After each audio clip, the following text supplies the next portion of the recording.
Hai Smart Traders and Investor, kembali lagi bersama saya Kadek Pertayasa di channel Yuk Nabung Saham.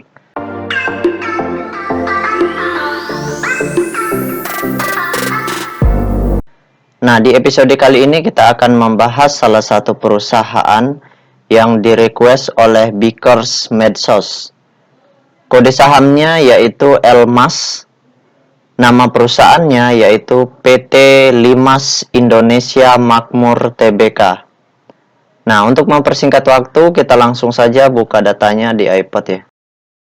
Jika Anda menyukai konten-konten kami mengundang Anda untuk mengklik tombol like dan subscribe agar Anda mendapatkan video terbaru kami setiap minggunya. Nah, kita ganti dulu di sini kode saham Elmas. Oke, Limas Indonesia Makmur, kita enter. Nah, perusahaan Limas ini selama setahun terakhir ya, ini dari bulan Januari harga sahamnya mentok di harga 50, kemudian nanti di bulan Juni ya, di bulan Juni baru harga sahamnya naik. Pelan-pelan naik, kemudian naik sampai di 175, ini harga tertingginya. Kemudian disuspend selama beberapa minggu ini.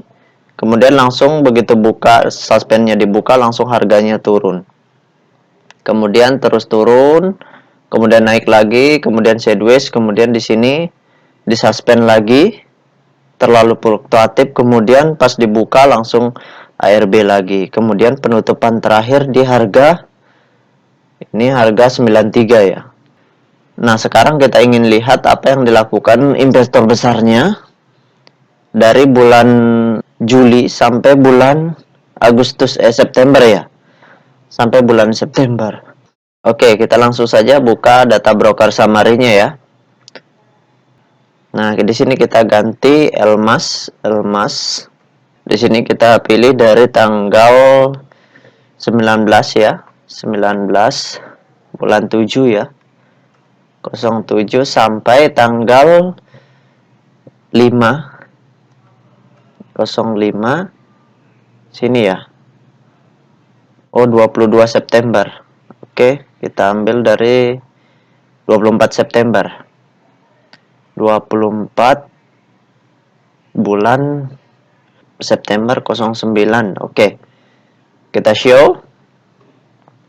Nah, kalau kita lihat di sini ya. Kalau kita hitung. Nah, kalau kita hitung data transaksi ini, ya antara total lot yang dibeli dengan total lot yang dijual, maka kita dapatkan net volume transaksinya. Hasil penghitungan saya dengan menggunakan tools tambahan yaitu Detector, maka kesimpulan dari rentang bulan ini ya, dari tanggal 19 bulan 7 ini sampai tanggal 24 bulan 9, itu kesimpulannya big distribution. Jadi investor besarnya itu selama dari sini ya, dari tanggal 19 ya, 19 Juli dari tanggal ini ya, selama rentang ini, rentang harga yang fluktuatif ini, itu investor besarnya distribusi sangat besar. Nah, kelihatan di sini investor besarnya menggunakan YP untuk melakukan distribusi, di mana investor besarnya itu menjual 8 juta lot, kemudian membeli hanya menggunakan 75 juta lot. Jadi sedikit. Jadi kalau kita hitung secara keseluruhan, maka kesimpulannya adalah big distribution. Jadi di fase ini mereka distribusi. Seperti itu. Nah, sekarang kita lihat dulu data peta kepemilikannya. Nah, berdasarkan hasil riset saya dengan mengumpulkan data-data peta kepemilikannya, maka diperoleh hasil di mana 100% saham perusahaan PT Limas ini sudah dalam bentuk saham scriptless, artinya dalam bentuk saham digital, bisa dijual ke publik secara keseluruhan, seperti itu. Nah, kemudian investor besarnya itu memiliki setengah dari kepemilikan retail. Jadi investor besarnya itu memiliki 41,3% saham Scriptless. Nah, selama fase distribusi ini, investor besarnya mengurangi kepemilikan mereka sebesar 15%. Nah, kemudian investor retailnya itu memiliki 52,7%. Jadi lebih besar kepemilikan investor retail dibandingkan investor besarnya. Karena di sini investor retail membeli ya di fase ini. Kemudian investor besarnya distribusi. Nah, kalau distribusinya terus berlanjut, ini sangat berbahaya karena kepemilikan investor besar sudah lebih sedikit dibandingkan kepemilikan retail.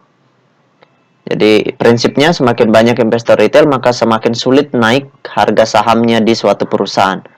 Kenapa? Karena ya seperti yang saya katakan berkali-kali di video-video yang sebelumnya, bahwasanya ketika kepemilikan retail itu besar, maka sangat sulit naik. Kenapa? Karena investor retail memiliki keterbatasan dana untuk melakukan markup atau hajar kanan.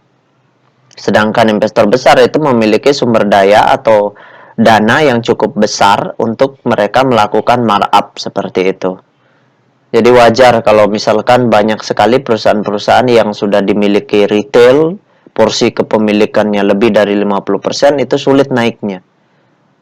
Gitu. Jadi kalau kita investasi, kita nggak tahu data peta kepemilikan, kemudian kita berniat untuk investasi jangka panjang, kemudian kita berpikir bahwa harga saham fundamentalnya bagus, seperti itu, kemudian kita tidak tahu bahwa peta kepemilikan investor besarnya sudah sangat sedikit, maka harapan kita atau pemikiran kita akan naik itu akan menjadi sia-sia seperti itu. Karena siapa yang mau markup harga kalau seandainya kepemilikan kepemilikan investor besarnya kecil?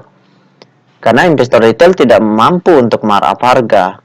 Markup harga sebentar dihajar sama retail yang lain, berisiko juga seperti itu. Nah, jadi kesimpulannya, hindari perusahaan-perusahaan yang kepemilikan investor retailnya itu besar.